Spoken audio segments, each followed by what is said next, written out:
رات کے وقت وہ کہیں بیچارہ صبح سے چلا تھا، مدینے پہنچتے اسے رات ہو گئی۔ اس نے ڈرتے ہوئے نا خیمہ ہی باہر لگا لیا، جہاں رات ہوئی نا آدھی رات ہو گئی، 1-2 بجے سمجھ لے پہنچا مدینے، تو اس نے باہر نے خیمہ لگا لیا۔ بیوی اس کی امید سے تھی، بچے کی ولادت کا وقت قریب آ گیا، بیمار ہو گئی، اس نے خیمہ لگایا، بیوی اندر ہے۔ حضرت عمر فاروق گشت پہ تھے رات کو، ساتھ ایک غلام تھا۔ حضرت عمر فاروق رضی اللہ تعالیٰ عنہ کہنے لگے وہ آگ جل رہی ہے تھوڑی سی، پتہ کرو کون ہے۔ تو آپ کا غلام پتہ کرنے گیا تو بدو نے ڈانٹ دیا، کہنے لگے جاؤ تمہیں کیوں بتاؤں۔ حضرت عمر خود گئے، کہنے لگے مسافر بھائی بتا تو صحیح۔ کہنے لگا جی چھوڑے، میں آپ کو کیوں بتاؤں، میں کون ہوں، کیسے آیا ہوں۔ فرمایا خیمے کے اندر سے کراہنے کی آواز آتی، کوئی درد سے چیخ رہا ہے، بتا ہمیں بات کیا ہے۔ کہنے لگا جی میں فلاں بستی فلاں علاقے کا ایک غریب ہوں، امیر المومنین عمر فاروق سے ملنے آیا ہوں، اور رات ہو گئی ہے تو یہاں خیمہ لگایا ہے، صبح میں ان سے مل کے چلا جاؤں گا۔ تو رات کو تکلیف دینا پسند نہیں کیا، تو میری بیوی امید سے تھی، اب بچے کی ولادت کا وقت قریب ہے، پاس کوئی نہیں۔ حضرت عمر کہنے لگے تو ٹھہر میں ابھی آیا، چہرے پہ نقاب ہے، اسے بتایا نہیں میں ہی امیر المومنین۔ عمر دوڑے گئے، اپنی زوجہ سے کہنے لگے اگر تجھے بہت بڑا اجر مل رہا ہو تو حاصل کرے گی؟ کہا کروں گی۔ تو کہنے لگے چل پھر میرے ساتھ، بہت بڑا اجر ہے، ایک دوست کے ہاں ولادت کا وقت ہے، ضرورت کی چیزیں ساتھ لے لو۔ اس عورت نے تھوڑے دانے لے لیے، گھی لے لیا، حضرت عمر سے کہنے لگی لکڑیاں اکٹھی کر لیں۔ امیر المومنین کونسلر کی بات نہیں بتا رہا آپ کو، میں آپ کو ایم پی اے کی بات نہیں بتا رہا، اس کی بات بتا رہا ہوں جو 22 لاکھ مربع میل کا حکمران ہے، اس کی بات بتا رہا ہوں جس کے بارے میں میرے مصطفیٰ کریم صلی اللہ تعالیٰ علیہ وآلہ وسلم نے فرمایا میرا عمر تو وہ ہے کہ 950 سال حضرت جبریل بھی اس کی شان بیان کرے تو عظمت ختم نہیں ہوتی۔ اتنا بڑا شخص۔ حضرت عمر نے لکڑیاں اکٹھی کی، اینٹوں کا روڑے لے کے چولہا بنایا، پہنچ گئے۔ آپ کی زوجہ کہنے لگی یہ تھوڑے دانے ڈالنے، گھی ڈالنے اور ایک لکڑی لے کے اس کو ہلائیں، تیار کریں۔ خود زوجہ اندر چلی گئی، حضرت عمر باہر پکانے لگے۔ وہ بدو کہتا ہے میں اس طرح کا ان کے ساتھ بہیو کرنے لگا جیسے وہ کسی چوکیدار کے ساتھ نہیں کرتا۔ میں نے سمجھا یہ عمر نے چوکیدار رکھے آنے جانے والے مہمانوں کا۔ میں کبھی پانی کا پیالہ مانگتا، کبھی کوئی بات، عمر دوڑے جاتے، کبھی پانی لاتے۔ او مسلمانوں، او میرے رسول کے غلاموں، یہاں اس دین کی بات کی جا رہی ہے جو دین حضرت عمر فاروق رضی اللہ تعالیٰ عنہ نے جس پر عمل کر کے دکھایا ہے، اس دین کی۔ یہ والا نظام ہم نے لانا تھا، یہ ہمیں بتایا گیا تھا کہ پاکستان میں یہ رنگ ہوگا، ایسا نہیں ہوگا کہ امیر بیمار ہو تو لندن میں علاج ہو، یورپ میں، اور غریب کا بچہ بھی پیدا ہو تو وہ ہسپتال کے دروازے پہ ہی پیدا ہو جائے۔ یہ اس والے پاکستان کی تصویر ہمیں نہیں دکھائی گئی کہ گندم امیر شہر کی ہوتی رہی خراب اور بچی کسی غریب کی فاقوں سے مر گئی۔ لیکن یاد رکھو، بس میری زبان پہ آیا ہے آج مجھے کہہ لینے دو، امیر شہر سے لیں گے حساب پائی پائی کا، اور مجھے کہنے دو، ارادہ کرنے دو، امیر شہر سے لیں گے حساب پائی پائی کا۔ بس غریب شہر کے بچے تو جوان ہونے دو، ذرا ہمارے بچوں کو بڑا ہو لینے دو، ذرا انہیں اپنے دین کو سمجھ لینے دو، ہم ہمیں پوچھیں گے۔ اور اگر یہاں غریب نہ پوچھ سکے تو میرے نبی پاک نے فرمایا قیامت والے دن غریب ہی طاقتور ہوں گے، وہ دن ہوگا ہی غریبوں کا، یہ تمہیں پوچھیں گے۔ ہوٹل میں نا ایک بابا جی برتن مانجتے تھے، بوڑھے آدمی تھے، 70 سال کے قریب عمر تھی۔ ان کا ایک بیٹا تھا، ایک بہو تھی، ایک پوتا تھا، لیکن وہ بیچارے بیٹا بیمار رہتا تھا تو لہٰذا وہ خود مزدوری کرتے۔ کہتے ہیں ایک دن وہ بابا جی میرے پاس آئے، کہنے لگے میم صاحبہ 2-4 دن کی چھٹی چاہیے۔ تو میں نے کہا خیریت ہے؟ کہنے لگے میڈم میرا بیٹا فوت ہو گیا۔ بیٹا، آپ کو پتہ ہے باپ کا جنازہ پڑھنا آسان ہے، بیٹے کا جنازہ اٹھانا بڑا مشکل کام۔ کہتی ہے میں کچھ لکھ رہی تھی، میرے ہاتھ سے قلم گر گیا، میں نے خود گاڑی بھیجی، بابا جی گاؤں چلے گئے جہاں وہ رہتے تھے۔ کہتی 2-3 دن کے بعد میں اور میرا شوہر گئے تو رستے میں ہم باتیں کر رہے تھے کہ کیا تعزیت کریں گے، ایک ہی بیٹا تھا، کوئی رشتہ دار بھی نہیں، تو اس کی تو کائنات اجڑ گئی، کن لفظوں سے اسے تعزیت کیا کہیں گے۔ کہتے جب ہم گئے تو وہ ٹوٹی ہوئی چٹائی پہ بیٹھا تھا، کچھ لوگ قریب تھے، ہم نے جا کے کہا بابا آپ مسلمان ہیں، ہم آپ کو کیا نصیحت کریں۔ ایک ہی بیٹا تھا کہ کس طرح کر کے ہم آپ کو تسلی دیں. تو کہتے ہیں اس نے آنکھیں کھولی, بوڑھی آنکھوں میں ایمان کی روشنی. کہنے لگا بی بی کیا تعزیت کی بات کرتی ہو, میں نے کوئی پیسے جمع کرا کے بیٹا لیا تھا, خدا نے فضل سے دیا تھا, عدل سے لے گیا ہے, میں اپنے رب کے فیصلے میں بڑا راضی ہوں. اللہ اکبر. وہ خاتون کہتی ہے کہ وہ بابا جی سے میں نے کہا کہ چلو آپ 1 مہینے کی چھٹی کر لے. تو کہنے لگا نہیں میڈم میں مسلمان ہوں, مفت کی روٹی نہیں کھاتا, مزدوری کر کے کھاتا ہوں, میں انشاءاللہ 2-3 دن کے بعد کام پہ آ جاؤں گا. کہتے ہیں وہ چند دنوں کے بعد آ گیا. اللہ کی قدرت کے ابھی 2-3 ماہ گزرے تھے, پھر آیا. میڈم چھٹی چاہیے کچھ دنوں کی. میں نے کہا خیریت ہے. کہنے لگے وہ میری بہو بھی ہارٹ اٹیک سے فوت ہو گئی. کہتے اب میں بھی تڑپ گئی ہوں اور عیسائی ہو کہ میری آنکھوں میں آنسو آ گئے. میں نے کہا گھر کا دروازہ بند ہو گیا, اب یہ بیچارہ کیا کرے گا. وہ اپنے شوہر کے غم میں ہارٹ اٹیک سے فوت ہو گئی. کہتے ہم پھر 2-3 دن کے بعد تعزیت کے لیے گئے. پھر ٹوٹی ہوئی چٹائی, بوڑھا نہ اپنی انگلیوں سے زمین پر کچھ بنا رہا ہے. کہتے قریب گئی اور میں نے جا کے کہا بابا اب تو تسلی آپ نے خود ہی کرنی ہے, جو نظام تھا وہ تو ہو گیا. تو کہتے ہیں پھر اس نے آنکھیں کھولی, آسمان کی طرف دیکھا تو کہنے لگا بیٹی کوئی پریشانی نہیں, میرا بیٹا بغیر شادی کے بھی تو فوت ہو ہی سکتا تھا نا, بس میرے مالک نے جب چاہا جیسے چاہ ہوا. میں انشاءاللہ 2-4 دن کے بعد کام پہ آؤں گا. یہ میرا 3-4-5 سال کا پوتا ہے, ابھی اسکول داخل ہوا ہے, میں ساتھ لے آؤں گا. وہاں میرے ساتھ اوپر کوارٹر میں جہاں میں رہتا ہوں یہ بھی رہے گا. کبھی کبھی میں دیکھتی چھت پہ کھڑے ہو کے کہ دادا گھوڑا بنا ہوا ہے اور پوتا سواری کر رہا ہے. وہ سویرے اٹھتا, اس کو سکول چھوڑ کے آتا, شام کو لے کے آتا, پیار کرتا, محبت کرتا. 3ری منزل پر ہم نے کوارٹر دیا ہوا تھا, وہاں دادا پوتا رہتے. اللہ تو بڑا بے نیاز ہے. کہتی ہے اقبال ایک دن نا پوتا اوپر والی منزل پہ کھیل رہا تھا, اس کا پیر پھسلا, وہ گردن کے بل زمین پہ گرا. مجھے خبر ہوئی تو میں دوڑی, ایمبولنس منگائی. خون سے لتھڑے ہوئے اس بچے کو دادے نے اپنی گود میں رکھا. اور جب ہم ہسپتال کی طرف گئے تو ہاسپٹل بعد میں آیا, جناب اسرائیل پہلے آ گئے اور کہتے وہ گود میں دم توڑ گیا. پھر دادے نے اسے اپنے ہاتھوں سے غسل دیا, پھر اس نے اپنے بوڑھے ہاتھوں سے قبر کھودی اور پھر مٹی ڈال کے کہنے لگا انا للہ و انا الیہ راجعون. جے سونا ہی میرے دکھ وچ راضی, جے سونا ہی میرے دکھ وچ راضی. پھر سکھ نو چلے ڈاواں.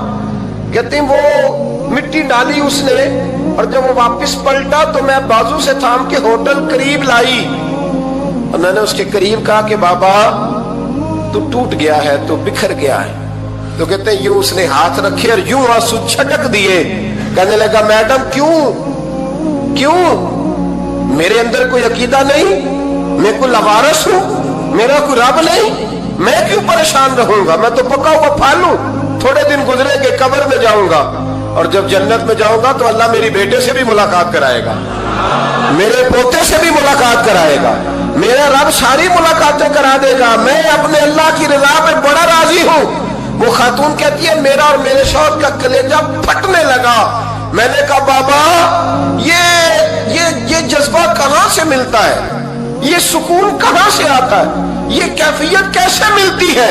مجھے کہنے لگا تو نے لینی ہے.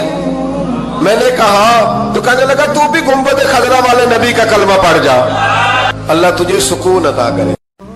حضرت عمر فاروق رضی اللہ تعالی عنہ. حضرت عمر معمولی شخص نہیں, معمولی آدمی نہیں.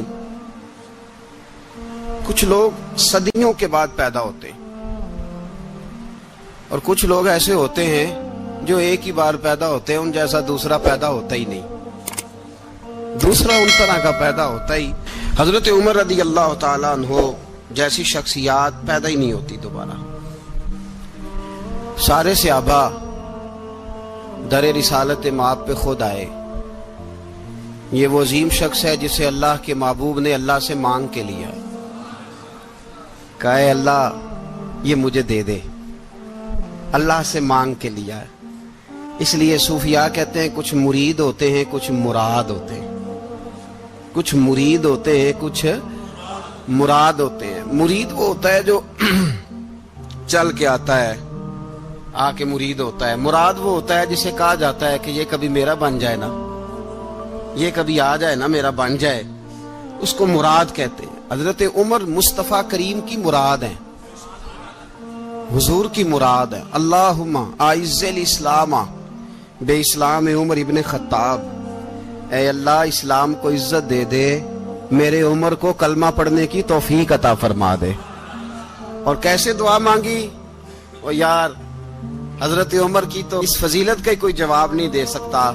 میرے رسول پاک علیہ السلام سب کے لیے ہی دعا مانگتے ہیں نا, حضور کی دعا عام ہے, لیکن مصطفیٰ کریم نے کعبے کا غلاف تھام لیا اور غلاف کعبہ کو حضور نے سینے سے لپٹایا اور سینے سے چمٹا کے کہا, اے اللہ میں نے تو کبھی سوال ہی زیادہ نہیں کیے, میں کرنے آیا ہوں, مجھے عمر دے دے, عمر دے دے. حضور نے مانگ کے لیا. اور پھر جب جس کو حضور مانگے اللہ سے کہ حضرت عمر رضی اللہ تعالیٰ عنہ کا آج یوم شہادت ہے, میرا تو دل کرتا تھا کہ فجر سے باتیں شروع ہوں اور سارا دن ہی عمر کی باتیں ہوتی رہیں, سارا دن جناب عمر کی باتیں, سارا دن. اس لیے کہ ذکر جناب عمر کا ہوگا پر راضی اللہ کے رسول ہوں گے صلی اللہ ہو, تو جاگ کے بیٹھے, خوش ہو کے بیٹھے. ہمارے ہاں منایا ہی نہیں جاتا. بابے اللہ کی تا ساؤن بھادروں اسو کتا تے منڈے جنوری فروری, تو اسلامی سال بھی گیا اور وہ تاریخیں بھی ساری گئیں. یکم محرم امت مسلمہ کے لیے بہت بڑا دن ہے, بہت بڑا دن. یہ شہادت ہے حضرت عمر فاروق کی رضی اللہ تعالی عنہ. یہاں چھوٹی چھوٹی باتوں پہ گورنمنٹ چھٹی کرتی پھرتی ہے, چھوٹی چھوٹی باتوں. الیکشن ہو گیا تو چھٹی, فلاں جگہ پہ تھوڑا سا کسی نے خبر دے دی کہ کوئی پریشانی ہے تو چھٹی, فلاں جگہ یہ ہو گیا تو چھٹی. یہاں تک کہ فلاں وزیر صاحب فلاں علاقے میں آئیں گے تو سارے علاقے کو چھٹی. اور اب تو اس سے بڑا حال ہونے لگا ہے, اگر جن لوگوں کی سندھ میں حکومت ہے ان کے لیڈر کا دن آیا تو اس دن چھٹی, اور جن کی پنجاب میں حکومت ہے ان کا دن آیا تو چھٹی. ہمارا مطالبہ ہے حکومت پاکستان سے, اگر سر اٹھا کے جینا چاہتے ہو تو یکم محرم کو چھٹی کیا کرو. اگر سر اٹھا کے جینا چاہتے ہو تو یکم محرم کو چھٹی کرو جناب عمر کے دن. اور ملت کے جوانوں کو بتاؤ کہ اگر عزت کی زندگی جینا چاہتے ہو تو اس طرح جیو جس طرح فاروق اعظم جی کے گئے. عزت اور وقار کی زندگی, جمہوریت حضرت عمر سے سیکھنی پڑے گی. حکومت کرنے کے طریقے حضرت عمر سے, رعایا کو سیکھنا پڑے گا کہ امیر کس طرح بنایا جاتا ہے اور امیر کس طرح کے ہوتے ہیں. یہاں لوگ ہمیں یورپ کی مثالیں دیتے ہیں, لوگ یہاں ہمیں آ کر کے امریکہ کی مثالیں, انہیں کیا پتا حکومت کیا ہوتی ہے. وہ کہتے ہیں جی وہ سائیکل پہ جاتا ہے ان کا حکمران. میں نے کہا وہ سائیکل پہ جاتا ہے؟ میرے عمر فاروق مدینے سے مکے گئے تھے تو پیدل ہی حج کرنے چلے گئے, پیدل ہی. اور جناب عمر فاروق رضی اللہ تعالیٰ عنہ عید کی نماز پڑھانے گئے, عید کی نماز عمر خطبہ عید دینے گئے. اور اس زمانے میں کون سا غریب ہے جو ننگے پاؤں جاتا ہو؟ کون سا غریب ہے جو مسجد ننگے پاؤں جاتا ہو؟ لوگوں نے تو 3 قسم کی چپلیں رکھی ہوئی ہیں. ایک مسجد جانے کی علیحدہ ہے, گھر پہننے کی علیحدہ ہے, شادی بیاہ پہ جانے کی چپل علیحدہ ہے. حضرت عمر فاروق رضی اللہ تعالیٰ عنہ نکلے عید کا خطبہ دینے کے لیے تو بیوی سے کہنے لگے جوتا. اس نے کہا صاحب اتنی دفعہ ٹوٹا ہے اب گانٹھا نہیں جا سکتا, اتنی دفعہ ٹوٹا ہے کہ اب دوبارہ پیمند نہیں لگ سکتے. تو حضرت عمر کہنے لگے چل کوئی حرج نہیں, بغیر جوتے کے ننگے پیر ہی چلتے ہیں, کوئی حرج نہیں. تو کہنے لگے لوگ کیا کہیں گے؟ فرمایا چپ کر. لوگ جس دن عمر نے یہ دیکھ لیا نا لوگ اس کے بارے میں کیا کہتے ہیں, اس دن عمر نہیں رہے گا. تو کہا پھر آپ کا نظریہ کیا ہے؟ فرمایا میرا نظریہ یہ ہے کہ رب رسول میرے بارے میں کیا کہتے ہیں. لوگوں کا کیا ہے؟ لوگ کل کسی کے بارے میں کچھ کہتے ہیں اور پرسوں کچھ کہتے ہیں. میرا نظریہ یہ ہے کہ رب رسول میرے بارے میں ننگے پیر عمر جا رہے ہیں. کون جی؟ میں بڑا ماڑا. اچھا جناب کیا غربت ہے؟ 10 قسم کے جوڑے لٹکے ہوئے ہیں کمرے میں اور پہننے کی فرصت نہیں. سویرے کیا پہننا ہے, شام کیا پہننا ہے, 15 سوٹ کٹھے استری ہو کے لانڈری والا بھیج رہا ہے اور تو غریب ہے.